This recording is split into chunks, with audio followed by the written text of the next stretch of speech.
বিংশ শতাব্দীর শেষ ভাগে অগ্রসরমান পৃথিবীর এক অনন্য বিস্ময়ের নাম বাংলাদেশ, যার সূচনা হয়েছিল শহীদ প্রেসিডেন্ট জিয়াউর রহমানের স্বাধীনতার ঘোষণার মধ্য দিয়ে, আর 1971 সালের ডিসেম্বর মাসে 7.5 কোটি বাংলাদেশের বিজয় উল্লাসের মধ্য দিয়ে তার আনুষ্ঠানিক পথচলা শুরু হয়েছিল।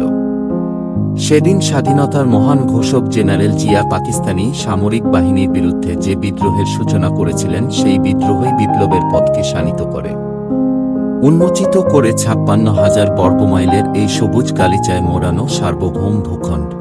1971 সালের 25 মার্চ পাকিস্তানি হানাদার বাহিনী গভীর রাতে পূর্ব পাকিস্তানের ঘুমন্ত, নিরীহ ও নিরস্ত্র বাঙালিদের উপর বর্বর হামলা চালিয়ে হত্যা ও মানুষের ঘর বাড়ি জ্বালিয়ে এক ভীতিকর পরিস্থিতি শুরু করলে জিয়া দখলদার পাকিস্তানি বাহিনীর বিরুদ্ধে বিদ্রোহ ঘোষণা করে মুক্তিযুদ্ধে ঝাঁপিয়ে পড়েন। যুদ্ধে পরাজিত হলে নির্ঘাত মৃত্যু জেনেও সেদিন দেশ মাতৃকার মুক্তির জন্য যুদ্ধে অংশগ্রহণ করেছিলেন তিনি, এবং মুক্তিযুদ্ধে 1 নং সেক্টরের সেক্টর কমান্ডার হিসেবে মুক্তিযুদ্ধে বীরত্বপূর্ণ অবদান রাখেন। তিনি 1977 সালের 21শে এপ্রিল বাংলাদেশের রাষ্ট্রপতি হিসেবে দায়িত্বভার গ্রহণ করেন। জিয়াউর রহমান ক্ষমতায় আসার পরপরই উন্নয়ন অভিযাত্রায় সূচনা হয়।